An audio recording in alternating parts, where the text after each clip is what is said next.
자, 이번 강의는 BJ 타입 칩셋 리워크를 위한 장비의 부품에 대해서 알아보도록 하겠습니다.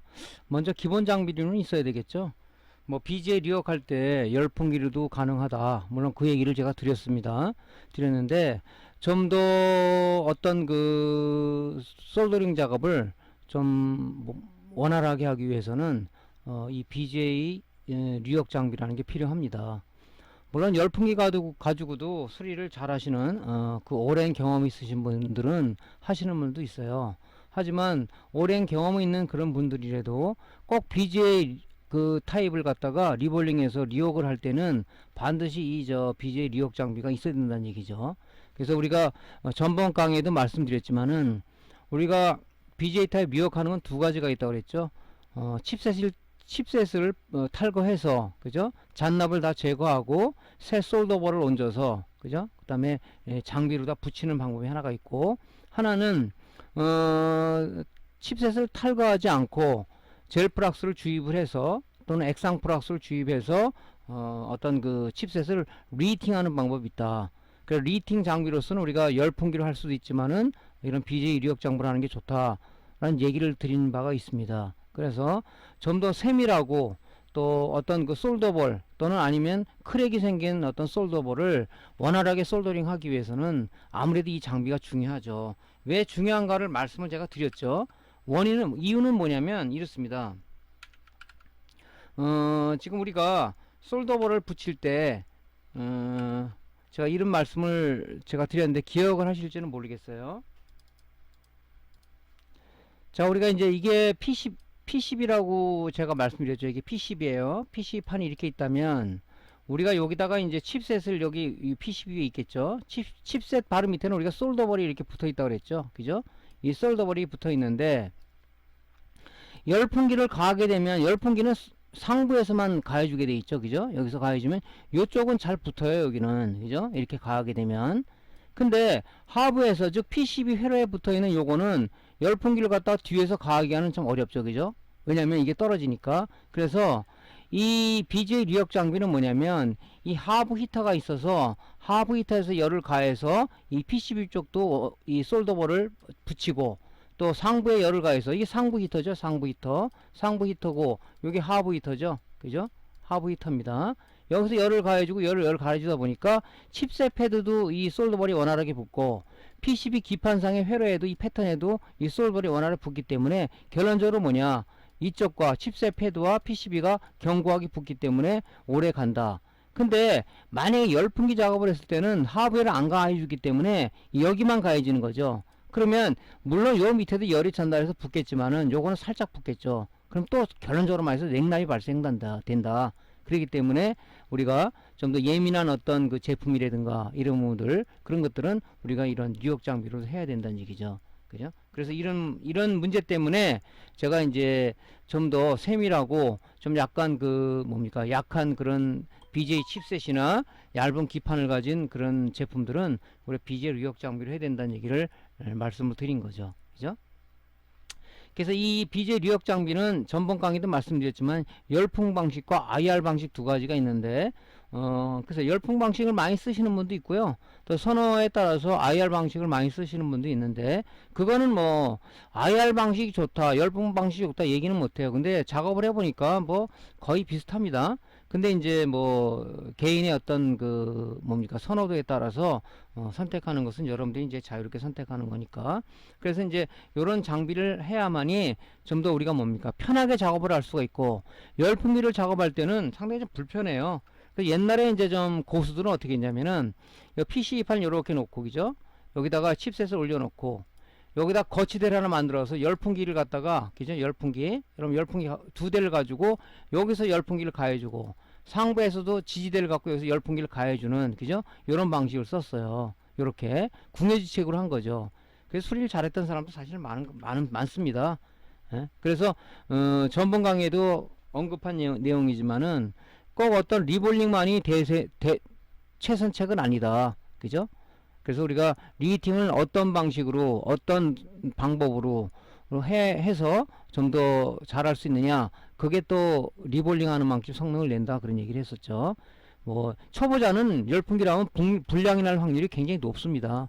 그러니까 여러분들이 제가 항상 하는 말이지만은 이 실전에 들어가기 전에 제일 중요한 것은 못 쓰는 메인보드, 못 쓰는 그래픽 카드를 좀 모아놨다가 계속 그 칩셋을 탈거하고, 그죠? 디솔더링하고, 그 다음에 리볼링하고 붙이는 작업을 많이 해봐야 나름대로의 노하우, 나름대로 여러분들이 어떤 원활한 빅데이터에서 어떤 그 작업을 원활히 할 수 있다 하는 얘기를 말씀드릴 수가 있는 거죠. 그죠?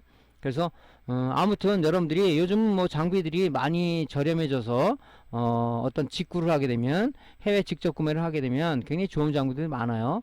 주위에도 보면은 수리하는 사람 보면은 상당히 저가 장비 가지고 잘하고 있는 걸 제가 볼 수가 있습니다. 저는 약간의 고가 장비를 갖고 있는데, 고가 장비 저가 장비를 떠나서 여러분들이 얼마하고 숙련과 숙달을 해서 그 장비의 특성을 알고 어떻게 하면 이게 불량이 안 난다는 그런 나름대로 노하우만 가진다면 뭐 작업하는 건 어렵지 않잖아요. 그죠? 그래서 제일 중요한 건 숙련과 숙달, 많은 제품의 모델을 여러분들이 해야 된다는 그런 결론에 봉착할 수가 있다 하는 얘기죠.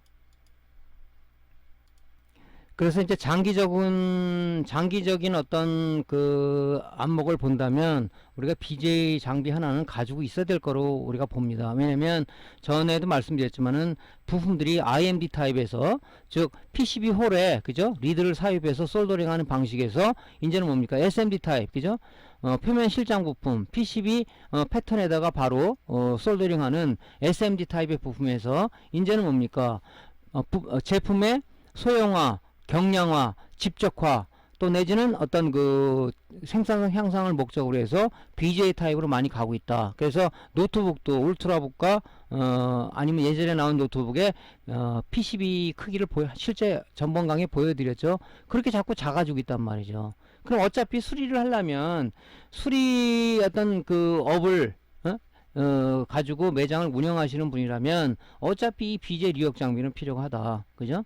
그래서 여러분들이 요거는 한번 생각해 볼 문제인데, 꼭 고가 장비만 여러분들이 선호할 것이 아니라 저가 장비 중에서 여러분 스스로가 벤치마킹을 해서 좋은 장비를 구할 수가 있습니다. 그리고 이 BJ 리역 장비 구입하기 전에는 한번 지인들을 매장을 방문하거나 해서 갖고 있는 장비들이 어떤 게 좋은가, 그죠? 또 얘기도 들어보고, 그래서 또 만약에 뭐 해외 사이트다 그러면 어떤 그 사용자들의 어떤 그 리뷰를 통해서 여러분들이 평가를 좀 해야 된다는 얘기죠. 무작정 사는 것이 아니고. 그래서 이렇게 여러분들이 장기적인 안목을 봐서는 BJ 장비 하나는 갖고 있는 것이 좋다 하는 얘기를 말씀을 드립니다. 자, 핫플레이트라는 장비가 있어요. 핫플레이트는 뭐냐면 우리가 이제 그 칩셋 리역장 방법에 두 가지가 있다고 제가 말씀을 드렸죠. 하나는 뭐냐면 칩셋을 갖다가 탈거해서 잔납을 다 제거를 하고 새로운 솔더볼을 얹어서 작업한다 그랬죠. 그런 방법이 하나가 있고, 하나는 우리가 그 칩셋을 탈거하지 않고 플락스를 주입해서 리히팅하는 방법이 있다. 이 핫플레이트는 우리가 그 칩셋을 탈거해서, 그죠? 잔납을 제거하고 거기다가 새 솔더볼을 얹어서 여기다가 이제 솔더볼을 칩셋 패드에 붙이는 작업을 할 때 필요한 장비죠. 이게 이게 자, 무슨 얘기냐면 우리가 칩셋이 이렇게 생겼죠. 그죠? 이렇게 생겼어요. 여기 지금 뭐 칩셋 패드의 볼랍이, 그죠? 솔더볼이 이렇게 얹혀져 있다고 그랬죠. 그죠? 그럼 우리가 어차피 칩셋을 탈거했다면 얘는 죽은 납을 갖다 제거를 해야 되잖아요. 디솔더링 해가지고, 그죠? 여기다가 이 새로운 솔더볼이 있죠. 솔더볼, 이 통 안에 들어있는 솔더볼을 여기다가 이제 요 칩셋 표면에 이 패드에다가 우리 젤 플락스를 쭉 도포를 하고, 그죠? 도포를 하고 스텐실 여기다 얹고, 요 모델에 맞는 스텐실을 얹고 솔더볼 여기다 얹혀주죠. 그러면 얹혀주면 이건 여기 칩셋 패드에 붙은 상황이 아닙니다. 왜 아니냐면 이 젤 플락스는 점성이 있기 때문에 살짝 붙어 있는 상황이죠. 그럼 이거는 우리가 붙이기 위해서 일단 이 핫플레이트에다 놓고, 그죠? 핫플레이트에다 놓고 얘를 구워야 된단 말이죠. 그래야지 여기 칩셋 패드에 붙을 거 아닙니까? 이럴 때 쓰는 장비가 이거예요. 쉽게 말해서 우리 모니터나 TV 수리할 때 LED 바에 있는 패키지 하나가 불량이 나서 할 때 우리가 핫플레이트 쓰죠. 이런 형태는 아니지만 그거랑 똑같은 거예요. 떼어내고 붙일 때 쓰는 장비다. 그래가지고 된 걸 이제 이게 완성이 됐다 그러면 뭡니까? 그죠? 그 PCB에 놓고 이제 우리가 다시 붙이는 거죠. 그죠? 근데 사실은 요거는 요즘 잘 안 써요. 왜냐면 좀 불편하더라고요. 지금 이렇게 그 열풍기로다가 이 칩셋 패드를 이렇게 잘 구우면 되는데, 중요한 건 열풍기 쓸 때 여러분들이 나름대로 여러 번 해봐야 돼요. 그렇지 않으면 이 장비 쓰는 만 못하다. 근데 저는 이제 이걸 안 쓰고 이쪽 그 열풍기로다가 작업을 해보니까 뭐 불편 없이 좋더라고요. 그래서 요건 잘 안 쓰는데, 아무래도 얘는 이제 지금 온도 조절 센서가 있어가지고 패널 제어판 있죠, 있어가지고 우리가 고정적인 웨어를 골고루 가야 하기 때문에 요게 좋긴 좋지만, 그 작업할 때는 좀 불편한 부분이 없잖아 있어요. 그래서 이제 저는 열풍기 작업을 하는데, 뭐 이거는 이제 작업자에 따라서 어떤 게 좋다 나쁘다 하는 것은 여러분들이 이제 그 사용해봄으로써 이게 필요하다 안 필요하다 하는 것은 여러분 스스로가 판단을 해야 됩니다. 그죠? 그래서 요거는 이제 그때 쓰는 거다, 쓰는 것이 이제 핫플레이트라는 걸 말씀드렸고요. 자, 그 다음에 이제 조금 전에 말씀드렸죠. 열풍기는 이제 우리가 그 리볼링을 하던 리히팅을 하던 우리가 두 가지 장비를 쓰는데, 이제 뭐 리히팅 하시는 분들도 열풍기로 갖고 작업을 많이 해요. 또 아까 솔더볼을 얹어 가지고 솔더볼을 칩셋 패드에 붙일 때도 저는 이제 핫플레이트보다는 요걸 쓴다 그랬죠. 요때 이제 많이 씁니다. 우리가 이제 SMD 부품 쓸 때도 많이 쓰는데, 그죠? 요런 제품을 좀 많이 쓰죠. 자, 장비가 나왔으니까 한마디 더 말씀을 드린다면, 장비는 제일 중요한 게 뭐냐면, 고가 장비, 저가 장비를 떠나서 제일 중요한 게 뭐냐면, 국내 AS망을 갖춰져 있냐, 그죠? 그런 부분을 따져야 되고, 그 다음에 AS망이 갖춰지지 않았다면, 이 어떤 히터라든가 이런 것이 고장나면은 이 부분을 우리가 개별적으로 구입할 수가 있느냐. 구입을 하더라도 국내에 있는 게 있고 해외에 있는데, 만약에 부품을 구할 때 얼마만의 기간을 소요하느냐, 이런 부분들을 우리가 정확하게 따져서 구입해야 될 걸로 봅니다. 저도 그래서 하도 옛날에 이제 그 국내 AS망이 갇힌 장비를 쓰다 보니까 고장 났을 때 정말 난감하더라고요. 지금은 뭡니까? 지금 AS가 잘 되는 국내 AS망을 갖춘 장비들을 거의 쓰고 있죠. 그죠? 그래서 뭐 인두 쪽에 고주파 인두 히터가 나가면, 많이 쓰다 보니까 히터가 나가거든요. 그때 히터만 구입해서 제가 이제 갈고 있는 거죠. 지금 뭐 좋은 장비를 쓰다 보니까 히터는 지금 여태까지 제가 두 번밖에 안 가는 것 같습니다.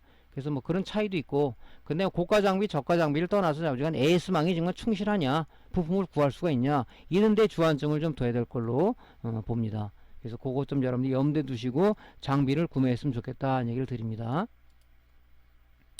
뭐 고주파 인두기는 뭐 이거는 뭐 말할 필요 없죠. 특히 이제 우리가 BJ 리옥할 때, 그죠? 디솔더링 기구로 많이 사용을 하고 있죠. 이거를, 그죠? 많이 사용합니다. 그죠? 조금 전 열풍기 같은 경우는 우리가 그 핫플레이트나 열풍기를 구더라도 칩셋 패드가 이렇게 이제 이렇게 돼 있죠. 이 볼랍을 이렇게 붙이더라도 쭉 붙였어요. 붙여서 바로 붙이는 게 아니라, 요게 어느 정도 식으면은 여러분도 이제 그 이 핀셋 있죠? 핀셋 이렇게 생긴 핀셋 있죠? 핀셋 뒷면으로도 한번 쭉 이렇게 긁어보시면 안 붙으면 툭 떨어집니다. 이게 볼랍이 떨어져 버려요. 그죠? 살짝 냉남이 난 거죠. 잘 붙는 경우도 있고 안 붙는 경우도 있어요. 그런 건 뭡니까? 핀셋으로 요 볼랍을 하나 얹어 가지고, 그죠? 열풍기로다 쬐 가지고 하나를 더 붙여줘야 되겠죠? 그죠? 그럴 때도 우리가 열풍기를 쓴단 말이죠. 인두기 이제 디솔더링 할 때 쓰는 건데, 우리가 이제 고주파 인두기 아니고 세라믹 인두기를 쓰시는 분이 있어요. 세라믹. 우리 그 인터넷에 보면 이게 막대 인두 있죠? 이렇게 막대로 돼가지고 이렇게 된 인두. 이걸 쓰는데, 요런 것들은 좀 쓰시지 말기를 권장을 드립니다. 왜냐면 얘 같은 경우는 이제 온도가 돌격 앞으로죠. 그렇기 때문에 굉장히 이런 칩셋에 무리를 줄 수가 있다. 왜냐면 이제 어떤 소자라든가 이 BJ 칩셋 같은 경우는 적정 열량이 있어요. 그 열량이 넘어가면 파괴가 돼버리죠. 그렇기 때문에 고주파 인두기는 우리가 온도 조절 컨트롤 패널이 있기 때문에 그 온도를 맞출 수 있지만은, 이 세라믹 인두기는 온도 조절 컨트롤 패널이 없어야 해. 그죠? 얘가 최대, 이 히터가 갖고 있는 열량을 최대로 다 끌어올린단 말이죠, 이거. 그러니까 뭡니까? 얘 전자 소자가 필요한 열량을 이상으로 오버가 되면 결국 나가겠죠. 나가거나 타겠죠. 그래서 여러분들이 이제 인두기를 구할 때 세라믹 인두기는 가급적이 쓰지 마라. 그죠? 막 작업할 땐 좋지만 우리가 정밀 작업 이런 거 할 때는 반드시 고주파 인두기를 쓰는데, 이게 사실 가격이 좀 비싸요. 그죠? 가격이 비쌉니다. 뭐 20만 원대 이상 가다 보니까 우리가 수리 입문하시는 분들은 좀 뭡니까? 좀 약간의 그 금전적인 문제로 좀 약간 그 고려를 하는 분이 생기죠. 그렇지만 어차피 이왕 장만하는 거, 그죠? 세라믹도 2만원짜리보다는 뭐 10배 이상의 가격이지만 그래도 장기적인 안목에서는 우리가 고주파 인두기를 써야 되고, 그 다음에 소자의 어떤 그 무리를 안 주기 위해서는 반드시 고주파 인두기를 가져가야 된다 하는 측면이죠. 그래서 저 같은 경우는 지금 요런 이제 요 제품을 쓰고 있는데, 히타를 갖다가 이제 제가 구해서 AS센터 연락하면 이제 보내주거든요. 택배로. 그래서 제가 갈고 있습니다. 그래서 요런 것도 좀 괜찮은 것 같아요. 제가 볼 때는.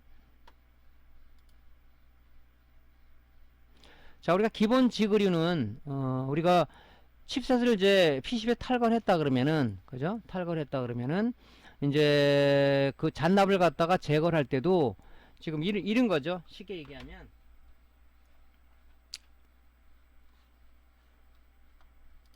자, 요거를 이제 탈거를 했어요. 요거를. 그럼 요 상태에서 여러분들 인두기 갖고 이거 하려고 그러면 이게 움직여 가지고 굉장히 작업성이 떨어집니다. 이게, 그죠? 작업성이 떨어져요. 이렇게 하다 보면. 이렇게 하다 보면 이거 한 손을 어떻게 하겠어요? 뭔가를 고정하는 게 필요합니다. 고정하는 게. 그래서 예전에는 이제 요런 걸 많이 썼죠. 요런 거를 이렇게 벌려서 여기다 칩셋을 요런 식으로 껴가지고, 그죠? 이렇게 껴가지고 여기서 이제 이 고정 지그니까 이게 안 흔들리겠죠? 작업을 했는데 이제 이거는 잘 안 쓰죠. 여러분들 이제 리볼링 지그라는 걸 요거 좀 많이 사시더라고요. 요걸 갖고 있으면 얘는 이렇게 나사식으로 돼 있어요. 이렇게, 그죠? 요렇게 하면 이제 그 칩셋을 갖다가 끼울 수 있게끔 이 간격이 이렇게 좁아지죠. 이렇게 간격이 좁아집니다. 그죠? 그러면 칩셋을 갖다가 여기다 이렇게 얹혀 놓고, 그죠? 얘를 고정을 하는 거죠. 이렇게 고정을 이렇게 고정을 합니다. 이렇게 고정을 해서 작업을 하는 거죠. 자, 고정을 했어요. 이렇게. 그러면 이렇게 놓고 여기 밑에는 이제 고무가 있어요. 고무가 고무에서 안 밀리죠. 이렇게 놓고 작업을 하면 밀리지가 않는단 말이죠. 그래서 칩셋의 분량을 갖다가 우리가 최소화할 수가 있다. 그죠? 최소화할 수 있는 거죠. 이거를. 그죠? 그 다음에 또 무슨 작업을 있어요. 그죠? 요거 갖다 우리가 할 때는 여기에 맞는 이제 스텐실을, 여기 요 제품에 대한 모델에 대한 요 스텐실이 여기 모델 남바가 이쪽에 있습니다. 여기 요거 같은 거 올려놓고, 그죠? 여기다가 이제 솔더볼을 부어가지고, 요런 솔더볼이 이렇게 있죠. 이런 거 여기다 솔더볼을, 여기다 이제 젤 플락스를 칠하겠죠. 왜냐면 이제 볼랍이 움직이지 않게 하기 위해서 솔더볼을 움직이지 않게 해서 젤 플락스 바른 다음에 요거 놓고 볼랍을 여기에 부어가지고, 그죠? 그 다음에 뭡니까? 이 상태에서 열풍기를 붓든가, 아니면 요거를 불순 제거해가지고 요걸 핫플레이트에다 올려가지고 요 솔더볼을 안착을 시키던 패드에 이렇게 두 가지 방법 쓸 때 요걸 쓰는 거죠. 저는 이제 요거를 뭐 리볼링 할 때나 아니면은 요게 잔납을 디솔더링 할 때 요 도구를 많이 이용합니다. 상당히 편해요. 그죠? 작업하기 참 편합니다. 그죠? 그래서 여러분들이 그때 이제 쓰는 것이 리볼링 지그다. 리볼링 지그도 종류가 많은데요. 제가 몇 가지를 써봤는데 하여튼 써본 중에서 이게 제일 좋더라고요. 이게 제일 좋습니다. 이게 제일 좋더라고요. 이거 말고도 다른 뭐 지구가 있는데 여기에 잘 고정이 안 되니까 이게 나사식으로 이렇게 돼가지고 조이고 하는데 상당히 좋더라고요. 그래서 요렇게 요거를 요 장비를 좀 많이 쓰고 있는 거죠. 제가. 그래서 요 리볼링 지그는 뭐 가격이 비싸진 않습니다. 그래서 여러분들이 이제 앞으로 BJ 리역 작업을 하시려고 마음 먹으신 분들은 요거 가지고 이제 많은 연습을 하는데, 지금 말씀드린 기본적인 장비 지그 부품이 있어야 이 작업을 한다 하는 얘기를 이제 드리기 위해서 요 말씀을 드린 거고요. 그다음 또 하나 이제 스텐실이 있어야 돼요. 왜냐면은 조금 전에 말씀드렸다시피 이 볼랍을 갖다가 요 볼랍을 여기다가 얹기 위해서는 그냥 핀셋으로 얹을 수가 없어요. 이건 불가능하죠. 그래서 여기 제품에 맞는 이 스텐실이 있어요. 그걸 여기다 얹혀 놓고 이제 여기다가 볼랍을 요 구멍이 숭숭 뚫렸죠. 이렇게 여기다가 볼랍을 붓게 되면 요 구멍으로 쏙쏙 들어가죠. 그 위치에 맞게끔. 그죠? 그래서 이 지금 스텐실은 굉장히 종류가 많아요. 모델별은 뭐 어마어마하게 많습니다. 이거 보통 뭐 한 400개 500개씩 갖고 있는데, 이제 새로 나온 모델들은 요걸 이제 그 판매처에서 레이저 가공을 해서 이렇게 한 장씩 또 팔아요. 그래서 이제 인터넷 뒤지면은 그 칩셋 모델을 치게 되면 나오는데, 그래서 이제 여기 없는 것들은 우리가 이제 구매해서 갖고 있으면 되겠죠. 이게 있어야 여러분들이 연습을 할 수가 있어. 그죠? 이렇게. 요걸 우리가 만능 스텐실이라고 합니다. 만능 스텐실. 만능 스텐실이 아닌 것은 여기다 고정을 해가지고 이렇게 해야 되는데 상당히 불편합니다. 그래서 고정 스텐실은 좀 불편해서 우리가 이제 만능 스텐실을 이렇게 쓰는 거죠. 예전에 이거 말고는 제가 이제 고정 스텐실을 썼어요. 이제 그게 어떤 거냐면 이제 이런 거죠, 이런 거. 구멍이 뚫렸죠. 여기다 걸어가지고 이렇게 쓰는 건데 이게 불편합니다, 이게. 그죠? 그래서 요즘은 거의 이제 이렇게 이 지그에다가 나사를 결합해서 이렇게 고정해서 쓰는 이런 이제 스텐실은 안 쓰고 거의 이제 지금은 이렇게 만능 스텐실, 이렇게 만능 스텐실 요런 걸 이제 쓰고 있는 거죠. 그죠? 이게 좀 편하더라고요, 작업이. 예. 그래서 이 스텐실은, 그죠? BJ 칩셋 위에 볼 위치를, 솔더볼을 정확하게 안착시키기 위한 이 지그다 하는 거죠. 그죠? 그 칩셋 패드 위에 정확한 그 칩셋 패드의 정확한 위치에 이 볼을 갖다가 안착시키기 위해서 이게 필요한 거죠. 이게 없으면 사실 불가능해요. 어디다가 핀셋 하나하나 이 볼을 얹을 겁니까? 그렇지는 않잖아요. 그래서 굉장히 이 중요한 우리가 지그 중에 하나다. 그죠?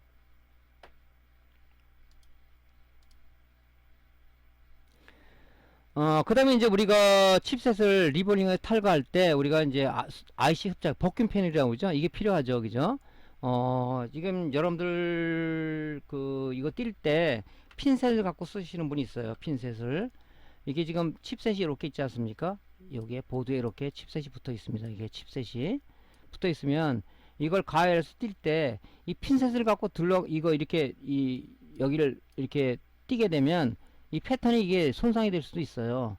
그래서 이 버큐 패널로 여기다가 대고 이렇게 끌어올리는 거죠. 그때 쓰는 거죠. 그죠? 이 두 가지가 있습니다. 수동과 자동이 있는데 저는 두 개 다 갖고 있는데 요건 또 잘 안 씁니다. 요걸 주로 많이 쓰죠. 요거는 이제 그 발판이 있어 가지고 요걸 누르면 여기 이제 요걸 자동으로 이렇게 우리가 요걸 누르는 대신에 발로 밟는 거죠. 그러면 자동으로 이렇게 끌어올리는 힘이 좀 좋죠. 이거는 이제 힘이 약한 반면에 근데 지금 이게 잘 안 쓰게 되더라고요. 그러니까 이제 수리를 하게 되면 자꾸 장비 욕심이 나서 사지 말고 꼭 필요한 장비 아니면은 안 사시는 게 좋아요. 그죠? 그래서 이런 장비는 이제 뭐 사용을 아예 안 한다는 얘기는 아니지만 이게 더 사용 빈도가 높다. 이쪽이. 그래서 요걸 이제 많이 쓰죠. 근데 요즘은 사실 또 이거보다는 나름대로 기술이 늘면 어떤 핀셋으로 들어올리는 게 더 편하기도 해요. 그죠? 핀셋은 앞에 이렇게 빼쭉하지 않습니까? 이렇게. 그죠? 요 부분이 패턴을 손상할까봐. 그죠? 또 칩셋 이런 부분 손상할까봐 안 쓰는데. 그죠? 뭐 숙달이 되면 핀셋 갖고도 작업을 해요. 예. 자, 핀셋 종류도 이제 우리가 있죠. 이걸 이제 보통 이제 열을 가하게 되면 뜨거우니까 손으로 만질 수는 없잖아요. 그죠? 그런 부분하고 우리가 리볼링을 했을 때 볼라 떨어진 걸 하나씩 얹기 위해서 이 핀셋이 필요합니다. 그죠? 그 다음에 이제 이런 이제 그 세척설은 뭐 필요하겠죠. 솔더링 하고 나서 디솔더링 하고 나서 잔류 플락스를 제거하기 위해서 TC로 닦아낼 때 이제 이런 걸 쓰는 거죠. 그죠? 그 다음에 우리가 조금 전에 말씀을 드렸는데 리볼링 할 때 보통 이제 이 칩셋을 이렇게 얻는다고 그랬지 않습니까? 칩셋을 여기다가 그럼 여기다가 이제 볼을 안착시키기 위해서 우리가 젤 플락스를 바르는데 이 손으로 이렇게 바르시는 분이 있어요. 또 여기다 해가지고 명암 같은 걸 이렇게 밀어서 하시는 분이 있는데 아무래도 손에 바르면 이게 화학 물질이기 때문에 안 좋죠. 그리고 골고루 이렇게 잘 안 되기 때문에 우리가 젤 플락스 도포용 붓을 갖고 있는 게 좋다. 그죠? 그 얘기를 드리기 위해서 하는 거죠. 그래서 요 젤 플락스 도포용 붓은 요렇게 좀 이 털이 잘 안 빠지는 거 그런 종류를 갖고 있어야 쓰기가 좋아요. 그죠? 이 털이 빠져버린다면 리볼링 할 때 아무래도 그죠? 이 솔더볼이 붙는데 장애 요인이 되겠죠.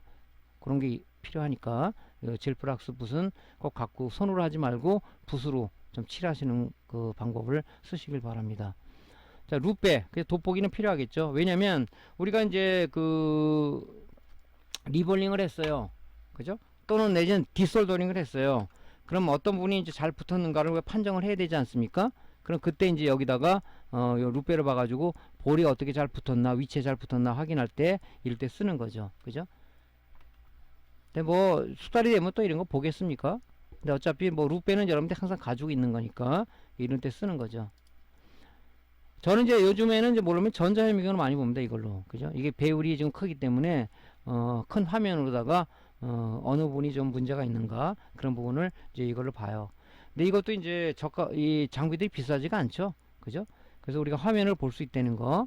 요즘 이제 이 방식이 아니라 여기 지금 이 지그에 이 LCD가 붙어 갖고 한 5인치 정도 붙어 가지고 바로 여기서 화면에 이 장착된 이 모니터를 볼 수 있는 그런 좀 지그들 나와 있어요.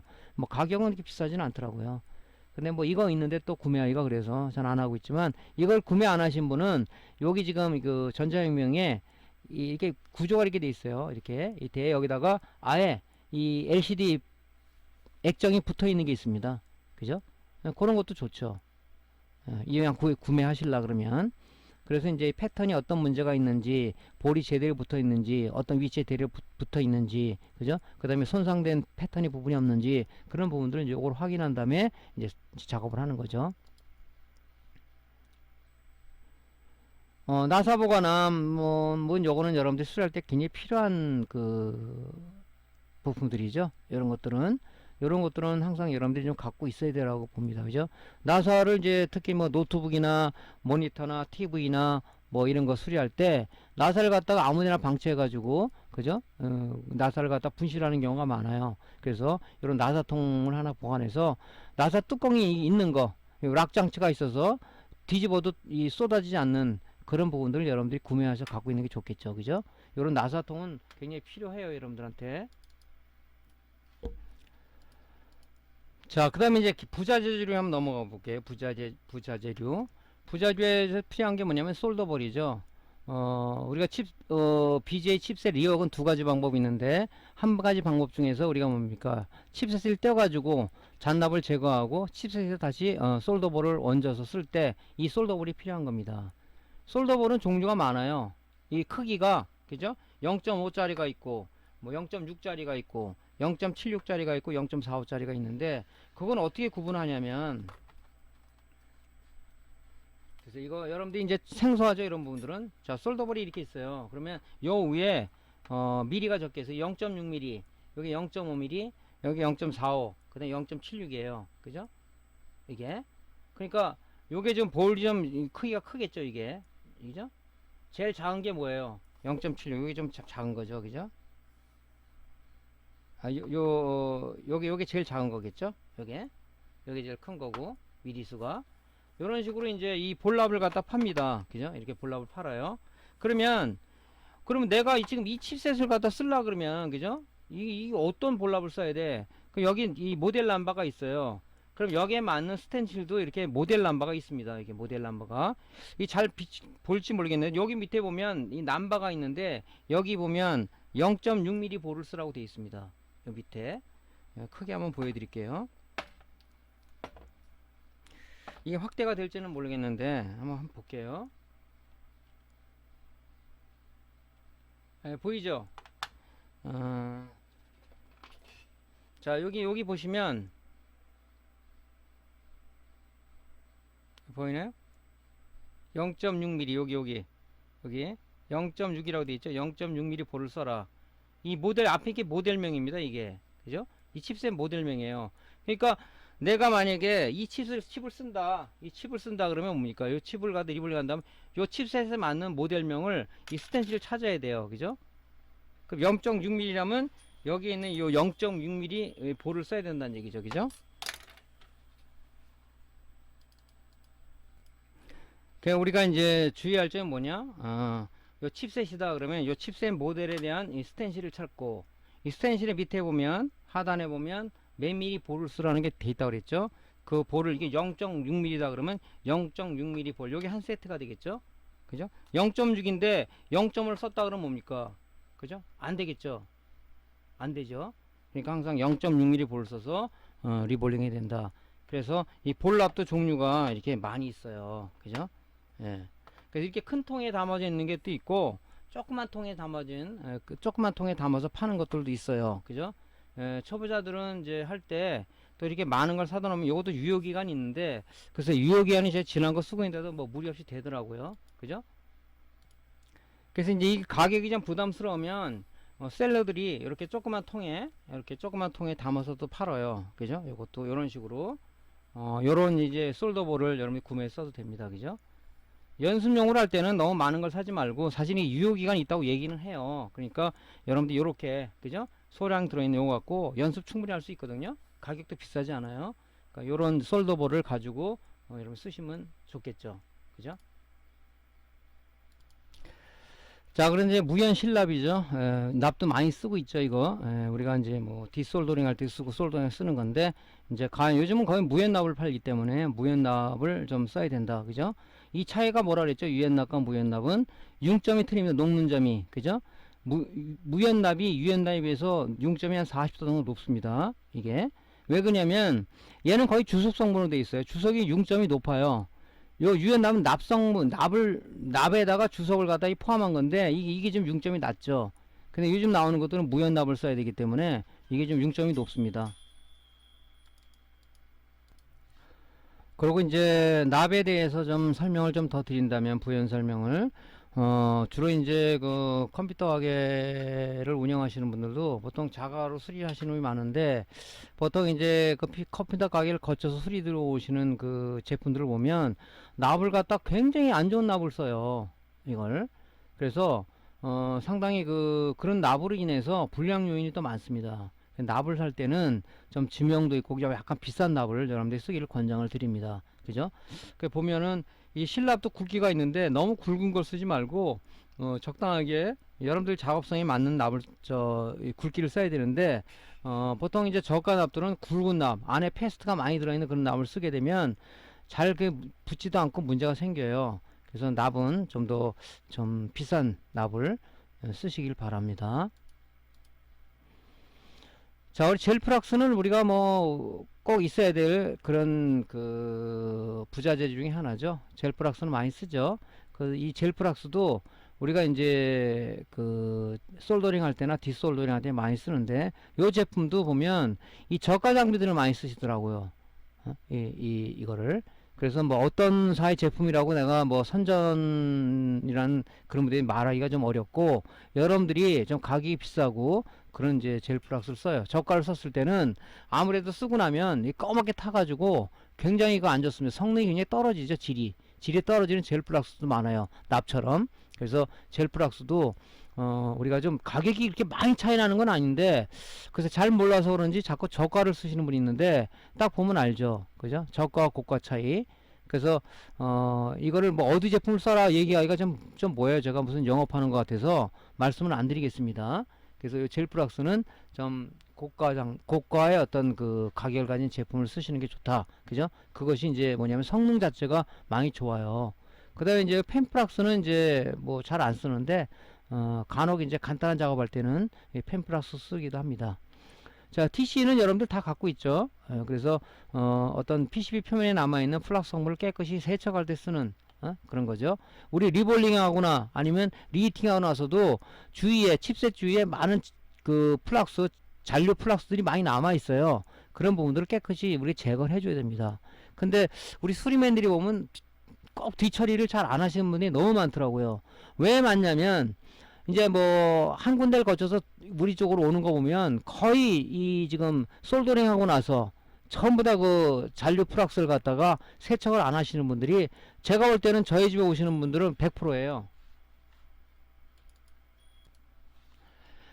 자, TC도 이제 여러 가지 제품이 있는데 좀 가격이 있는 제품을 쓰시는 게 좋아요. 그죠? TC라든가 아니면은 이제 우리가 좀 이따 액상 플락스를 얘기하지만 우리가 이거를 가열을 하면 남는 어떤 그 잔재에 의해서 좋다 나쁘다를 우리가 구분할 수가 있어요. 그죠? 그래서 가격이 있는 걸 쓰지 우리 수리맨들은 이런 부분에 대해서 너무 돈을 아끼지 않았으면 좋겠습니다. 왜냐면 자꾸 어디서 뭐 알았는지 이런 걸 저가를 사가지고 그죠 어떤 제품에 악영향을 미치는 경우가 많이 있습니다. TC 이거 세척제도 좀 가격이 있는 거 저는 이제 싼 걸 쓰질 않아요. 그죠? 그러다 보니까 뭐 이거보다 나쁜 걸 쓰게 되면 벌써 탁 제가 알겠더라고요. 근데 여러분들 마찬가지로 좀 TC도 가격이 좀 있는 제품. 가격이 있다고 그래서 아주 터무니없이 비싼 게 아니라 좀 나쁜 것보다 약간 좀 비싸요. 약간이라는 것을 어떻게 얼마라고 얘기할 수는 없지만 그렇게 비싸지는 않습니다. 그죠? 그래서 이제 뭐 이런 큰 통에 있는 거라든가 작은 통에 있는 걸 구입해서 쓰시면 될 것 같습니다. 그죠? 어느 사라고 제품을 말씀드리면 좋겠는데, 그 어떤 분들은 또 이걸 또 리플 다는 사람 있죠. 뭐 선전하냐 뭐냐, 그죠? 물론 뭐 이 세상이라는 게 항상 반대 극부가 있기 마련인데, 뭐 제가 이거를 하면서 공개하고 싶지는 않으니까 여러분들이 알아서 좀 구매를 하시기 바랍니다. 자, 액상 플락스가 있죠. 우리가 젤 플락스 있고, 젤 플락스는 젤 타입의 플락스고, 액상 플락스는 이런 액체 성분의 플락스입니다. 그죠? 요것도 마찬가지로 많이 쓰니까 좀 제품이 있는 좀 그 성능이 좀 좋고 가격이 있는 제품으로 구매를 하셨으면 좋겠습니다. 자, 그 다음에 이제 우리가 솔더윅은 납흡착심비라고도 얘기를 하죠. 우리가 SMD 부품을 탈거 또는 BJ 부품을 탈거하고 나서 그 붙어있는 산화된 납들을 우리가 깔끔하게 제거할 때 이제 이런 솔더윅을 많이 쓰죠.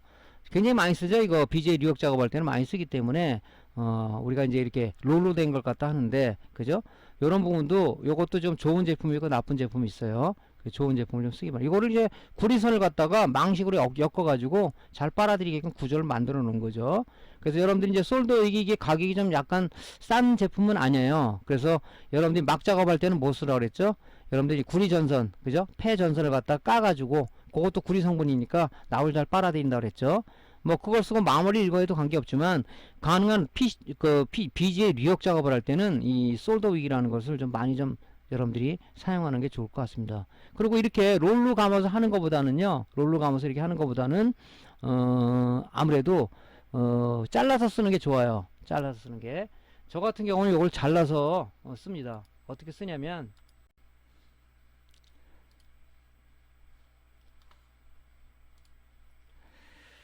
자, 이제 저의 예를 들게요. 이 솔더윅 작업할 때 특히 이제 요 PCB에 칩셋에 붙어 있는 이 잔납을 제거해야 되잖아요. 그때 이제 이 솔더웍을 많이 쓰는데, 보통 솔더윅이 이렇게 돼 있어요. 이렇게 롤로 돼 있습니다. 근데 요거 가지고 이렇게 작업을 이렇게 하다 보면요, 뭐가 문제가 생기냐면, 이 인두가 빨아들이잖아요. 빨아들이면은 나중에 여기다 이 부분을 니파로 이렇게 잘라야 돼요. 이 부분을 니파로 잘라서 버리고 또 하고. 근데 자르는 거 문제를 떠나서 싸우면 이게 낭비가 심해요. 납이 쭉 몇 가지 빨아들일 수 있단 말이죠. 그래서 자르는 번거로움도 있고, 그래서 요거를 요런 식으로 잘라 가지고 저는 씁니다. 그래서 핀셋으로 하나 잡아 가지고 이런 식으로 잡아 가지고 여기서 쓰시고 또 버리고, 그죠?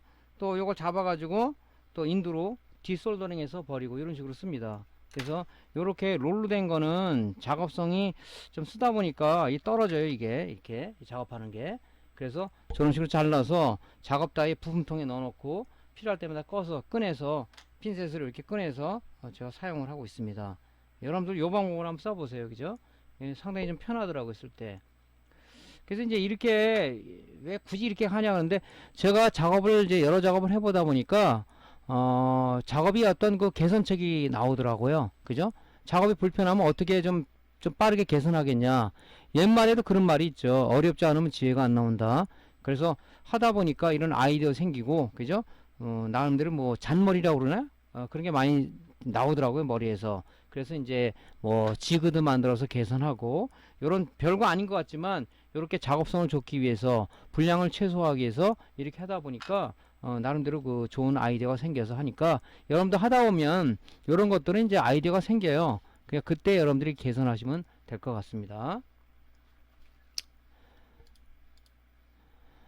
자, 이제 우리가 GPU 젖불이죠. GPU 젖불 테스트에 대해서 한번 얘기를 좀 드리겠습니다. 자, 우리가 이제 어떤 제품의 불량이 왔다. 물론 소비자의 어떤 그 불량 원인을 지금 얘기를 듣겠죠. 그러면은 PC에 장착하기 이전에, 그죠? 이런 지구가 있다면 여기에 걸쳐서 이 GPU가 어느 부분에 젖불이 났는가, 젖불을 눈으로 확인할 수 있는 LED들이 쭉 있습니다. 그죠? 꺼진 부분이 젖불이 난 부분이에요. 그거 가지고 이제 판단을 하는 건데, 맹신을 하지 말라, 그런 얘기를 드렸죠. 왜냐면 이거를 설계하고 제작한 사람이 어떤 의도를 가지고 모든 그래픽 카드를 전반적으로 테스트한 거냐, 그래서 설계한 거냐, 그거는 저희도 모릅니다. 우리는 설계자 입장이 아니고 사용자 입장이기 때문에 그 사람의 의도를 우리가 어떻게 볼 수는 없어요. 근데 사용을 해보니까 얼추 맞더란 얘기죠. 그래서 요거 갖고 한번 테스트를 해가지고 젖불이다 아니다를 평가를 하고, 또 하나는 뭐냐, 우리 그 소비자가 왔을 때 그래픽카드 젖불이냐 그러면 사실 믿지를 않아요. 그랬을 때 우리가 이런 지그가 있다면 이거를 보여주는 관리, 요즘은 이제 눈으로 보여줘야 소비자들이 믿지 않습니까? 그래서 눈으로 보여줘서 이분이 젖불이 났다, 이거는 이런 어떤 그 후속 조치를 취해야 된다 하는 얘기를 소비자한테 얘기했을 때, 소비자는 뭡니까, 우리 수리하는 그 기사들한테 굉장히 신뢰도를 가질 겁니다. 그죠? 우리 지금 그것도 마찬가지잖아요. 우리 데스크탑이 들어왔을 때 파워가 문제가 있네요 그러면 파워만 무조건 교체할 게 아니라 파워 테스트기를 해서 5V, 12V, 3.3V, 그죠? 스탠바이, 그 다음에 파워구 시그널, 그 다음에 이런 것들이 제대로 나오는가를 판단을 해서 어떤 5V가 나오는데 3.5V 떨어진다 그러면 이 부분이 문제가 좀 됐습니다 하고 보여주는 관리했을 때 소비자는 굉장히 어떤 우리를 바라보는 시각이 틀릴 겁니다. 그래서 저는 매장에 오시는 손님들도 많은 지그를 갖고 있고 그걸 통해서 소비자들한테 나름대로 보여주는 식의 관리를 하고 있다 보니까 나름대로 소비자의 어떤 신뢰도가 많이 증가하는 것을 제가 볼 수가 있었죠. 자, 그래서 요걸 갖고 테스트하는 겁니다. 그래서 우리가 12V 아답터를 여기다 인가를 해야 돼요. 그죠? ETC 12V 인가하고 여기다가 PCI 익스프레스 슬롯에다 두 개가 있는데 뭐 두 개를 동시에 꽂는 게 아니라 하나는 보조 역할을 하기 위해서 고장 났을 때 쓰기 위해서 아마 하나가 더 있는 것 같습니다. 낀 상황에서 여기 스위치 버튼을 누르면 12V가 인가가 되겠죠. 그래서 LED가 꺼진 부분이 뭡니까? 불량이 난 부분이다. 이렇게 판단을 할 수가 있겠죠. 그래서 이런 식으로 이제 하다 보면 지그의 도움을 더 받을 수가 있는 거죠. 그죠? 그래서 요거 이제 그 지그를 갖다가 저는 이제 요런 식으로 좀 만들었어요. 요런 식으로 지그를, 요건 지금 뭐 한꺼번에 통합해서 만든 건데, 요거는 지금 뭡니까, 이 메모리 쪽에 메모리 지그예요. 메모리 쪽에 보면 우리가 SPID 그 칩이 있다고 그랬죠. 거기에 메모리 종류, 메모리 용량, 사용 언제 만들었냐, 그런 게 메모리 그런 게 있다고 그랬죠. 그 SPD 쪽에 데이터가 날라갔을 때 요걸 가지고 하기 위해서 이거 메모리 지그고요. 요게 이제 뭡니까, 요게 그 GPU 젖불 테스터기입니다. 그래서 12V가 들어가니까 이렇게 아답터를 만들어 가지고 여기다 개선을 제가 시켰죠. 이렇게 개선을 시킨 겁니다. 이렇게 그래서 이제 잭을 여기다 꽂고 이렇게 꽂고,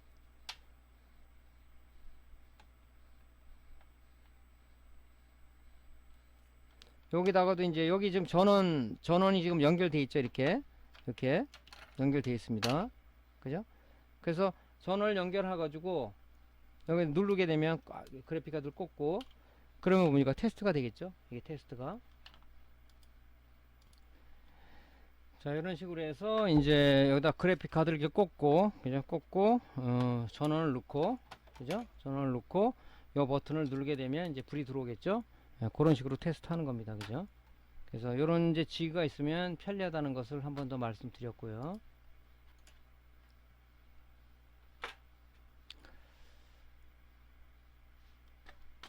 자, 그래서 이제 이렇게 우리가 이제 테스트를 하는 겁니다. 그죠?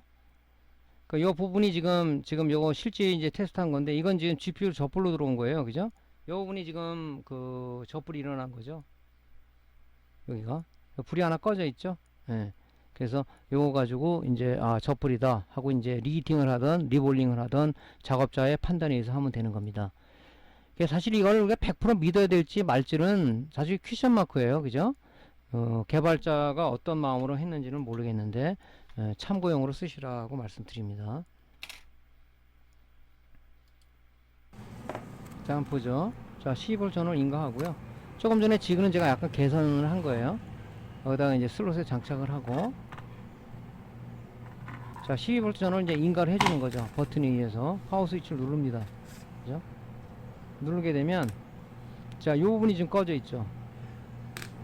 다 들어왔는데, 그죠? 다 들어왔는데 요 부분이 꺼졌어요. 저풀이 났다. 이 부분에 어떤 회로가 연결된 그 볼랍 쪽에 떠 있는 겁니다. 그죠? 그러니까 요게 저풀이다. 이렇게 판단을 한 거죠. 그죠? 그러면 이제 수리 단계가 좀 더 좁혀지겠죠. 아, GPU다, 전원 불량이다, 뭐 이런 식으로 좁혀지겠죠. 자, 이제 우리가 또 알아볼 게 뭐냐면은 이제 이 프로그램들입니다. 나는 뭐 GPU 접불 테스터기도 없고, 그죠? 또 그냥 저거 한다. 그러면 뭐가 있냐? 그러면 GPU 쪽에 접불이다 아니다를 판정할 수 있는 프로그램이 있는데, 그래 OCD GPU라는 유틸리티 프로그램이 있어요. 구글로 검색을 해보면 OCD GPU라고 검색하면 이런 프로그램이 나와요. 이걸 다운받아서 설치를 하는 거죠. 그러면은 우리가 GPU 3D 테스트를 했을 때 불량이다 아니다를 우리가 알 수가 있습니다. 보통 뭐 그래픽 카드가 그냥 워드 작업할 때는 관계없는데 어떤 동영상을 틀거나 게임을 할 때는 다운되거나 아니면 줄이 생기는 현상을 볼 수 있을 겁니다. 그죠? 2D 작업할 때는 문제가 아닌데 3D 하다 보니까 냉납으로 인해서 그 부분이 연산이 안 돼서 그런 증상이 나올 수 있는 거죠. 그래서 우리가 이제 다운받아서 설치를 쭉 하는 거죠. 보통 설치는 다음 동의 다음 하면 끝이죠. 그런 식으로 이 프로그램도 똑같이 이렇게 설치를 하시면 됩니다.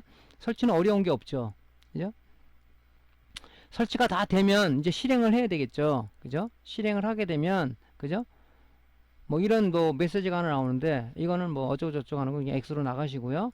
그 다음에 요 이제 테스트하는 프로그램이에요. 그러면 여기 보면 GPU 3D라는 요 버튼이 있어요. 얘를 클릭하고 ON을 누르게 되면 이제 3D 테스트를 진행하게 되죠. 이렇게. 요거 누르고 요거 누르면. 그러면 이런 모양의 어떤 구가 생겨요. 이렇게. 구가 생기면서 이게 3D 구가 생깁니다. 이게 원 모양에 왔다 갔다 합니다. 이게. 근데 불량이 나게 되면 이게 실행이 안 되거나 아니면 다운돼 버리거나 그런 증상이 생깁니다. 그러면 이제 GPU 불량이라고 간주하고 리히팅을 하든 리볼 하든 우리가 수리자의 판단에서 하면 되는 거고요. 간혹 이제 보면 이 그래픽 카드가 우리가 연도가 적혀지지 않고 보통 시리얼 넘버가 붙어 있어요. 그래서 만약에 이게 판매처에다가 전화를 하게 되면 시리얼 넘버를 불러달라고 그럽니다. 그러면은 뭐 AS가 1년짜리가 있고 3년짜리가 있는데 하면은 그 시리얼 넘버 불러주면은 ASN이 만료됐다 아니면 남아있다 그런 얘기를 하죠. 남아있는 제품은 굳이 우리가 이 리히팅이나 리볼리라고 할 이유가 없겠죠. 그래서 뭐 소비자한테 전화해서 AS가 남아있으니까 우리 택배비만 받고 대행을 해주겠다 해서 이제 해줍니다. 그런 경우도 여러 번 있어요. AS가 남아있어서 이제 그 메이커에다가 제조사에 보내가지고 다시 제품을 받아서 장착해서 소비자한테 인도한 경우도 있습니다. 소비자님이 고마워하죠. 근데 이렇게 AS가 남아있는 제품을 갖다 뭐 리볼했다고 뭐 리히팅했다고 돈을 받는 건 거짓말 시키는 거잖아요. 장사는 좀 정직화해야 되지 않을까 그런 생각이 듭니다. 그죠? 그래서 이런 경우는 그렇게 처리를 하면 된다 하는 얘기를 말씀드릴게요. 뭐 이렇게 이 프로그램은 이렇게 뭐 망치로 때리는 뭐 이렇게 무식한 프로그램 이게 이 시작 화면이 나와요. 그죠? 뭐 검사를 한다는 뜻인가? 그러면 X로 이거 나가야 되죠. 메시지 나오면. 그럼 3D 버튼이 있어요. GPU 3D 누르시고 ON을 하게 되면 이제 구 모양의 이런 그 3D 모양의 구가 생깁니다. 이렇게. 그러면 이게 문제가 되면요. 이게 안 돌아가요. 안 돌아가고 멈추거나 아까처럼 빠지거나 재부팅이 되는 경우도 있습니다. 3D 테스트 하다 보니까 그건 이제 냉납이라고 GPU 문제도 생각해 가지고 리볼링이나 리히팅을 하면 되겠죠. 그죠? 요걸 보통 한 5분 정도 돌리는 게 좋아요. 열이 받으면 또 안 되는 경우가 있으니까. 그래서 이렇게 이제 GPU 3D 테스트 프로그램으로도 우리가 할 수가 있다. 저는 이제 GPU 접불 테스터기하고 이 프로그램을 주로 많이 사용을 합니다. 그죠? 조금 전에 말씀드렸다시피 저 프로그램이 개발자가 어떤 의도를 갖고 만들었는지 나는 모르고 사용자 입장이다 보니까 개발의 어떤 그 의도까지는 저희가 파악할 수가 없습니다. 하지만 참조용으로 쓸 수가 있다 하는 얘기를 말씀을 드릴게요. 자, 칩셋 리히팅 작업 시 볼랍을 잘 붙게 하는 노하우에 대해서는 다음 시간에 강좌를 이어가도록 하겠습니다. 자, 오늘 강좌가 도움됐으면요 구독, 구독, 좋아요 눌러주시고요. 다음 시간에 다시 뵙겠습니다. 감사합니다.